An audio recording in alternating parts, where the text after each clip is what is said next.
आप देख रहे हैं फियर 99। तो चलिए दोस्तों, बढ़ते हैं आज की कहानी की ओर। दोस्तों, मेरा नाम गगन है और मैं दिल्ली का रहने वाला हूँ। मुझे बचपन से ही ट्रेन में सफ़र करने का बहुत शौक था और एक हादसे की वजह से आज मैं ट्रेन के पास जाने से भी घबराता हूँ। ये हादसा उस समय का है जब मेरे दादाजी का देहांत हुआ था और वो उस समय बुदाऊ यूपी में थे। मुझे उनका शोक संदेश बुदाऊ से 35 किलोमीटर दूर उनके गांव में देने जाना था। मैंने उनके गांव जाकर उनके पैतृक परिवार को शोक संदेश पहुंचाया और फिर गांव से बाहर आकर बस स्टैंड पर खड़ा हो गया। उस समय रात के 11 बज रहे थे। वहाँ कोई भी गाड़ी या बस नहीं दिखाई दे रही थी। उस समय सर्दियाँ चल रही थी और मुझे बड़े जोरों की ठंड लग रही थी। मैं थोड़ी दूर आगे बढ़ा। मुझे एक चाय स्टॉल वाला दिखाई दिया और मैं उसके पास चला गया और बोला, भैया एक चाय देना।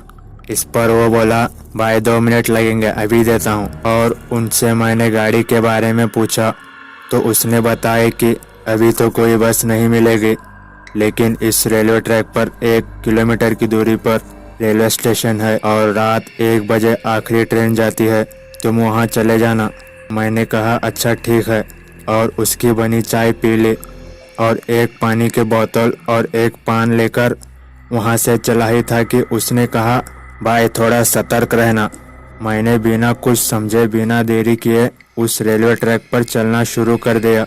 200 मीटर ही चलने पर मुझे एक ख्याल आया कि वो चाय स्टॉल वाले ने ऐसा क्यों कहा होगा कि सतर्क रहना।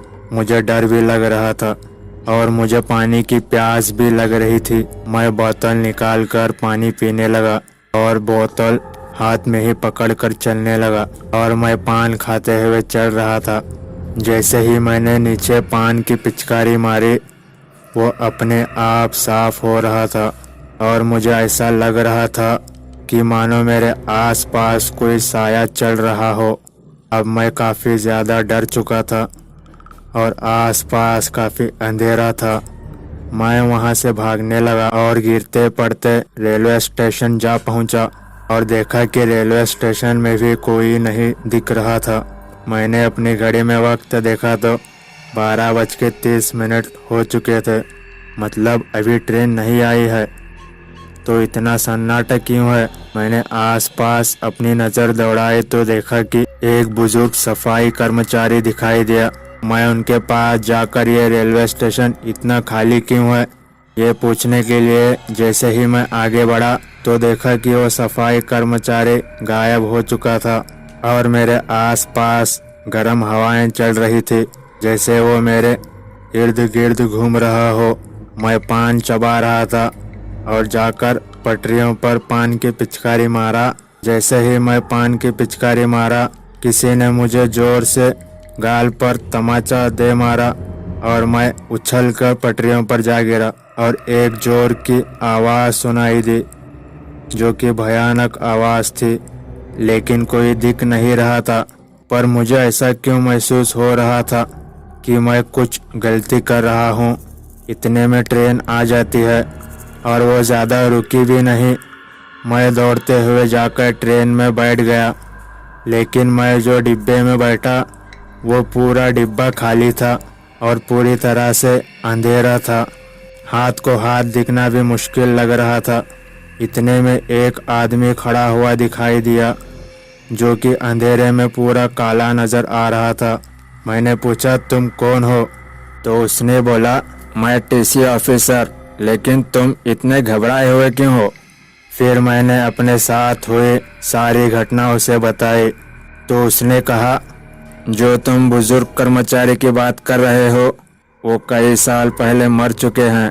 इस पर मैंने पूछा कि वो मरे कैसे?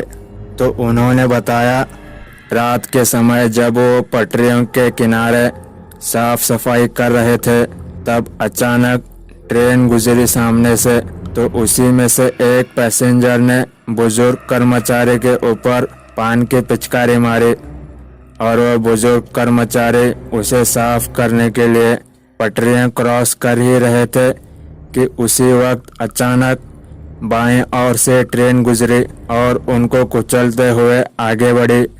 तब से बुजुर्ग कर्मचारी की आत्मा पान खाने वालों को मार देती है कि कोई इस तरह प्रकृति का उल्लंघन ना करे और किसी को कोई नुकसान ना हो। इसलिए उनकी आत्मा इस रेलवे स्टेशन में भटकती है। अब मैं सारी बात समझ चुका था कि उस चाय स्टॉल वाले ने पान लेने पर सतर्क रहना ऐसा क्यों कहा था और यह रेलवे स्टेशन इतना खाली क्यों है। तो दोस्तों, मेरे चैनल को सब्सक्राइब करना और बेल आइकन को प्रेस करना ताकि मेरी हर नई वीडियो की नोटिफिकेशन आपको मिलती रहे और अच्छे कहानियाँ आपको सुनने को मिलते रहे। तो चलिए दोस्तों, आज के लिए कहानी में बस इतना ही। मिलते हैं अगली कहानी के साथ। तब तक के लिए good bye and take care.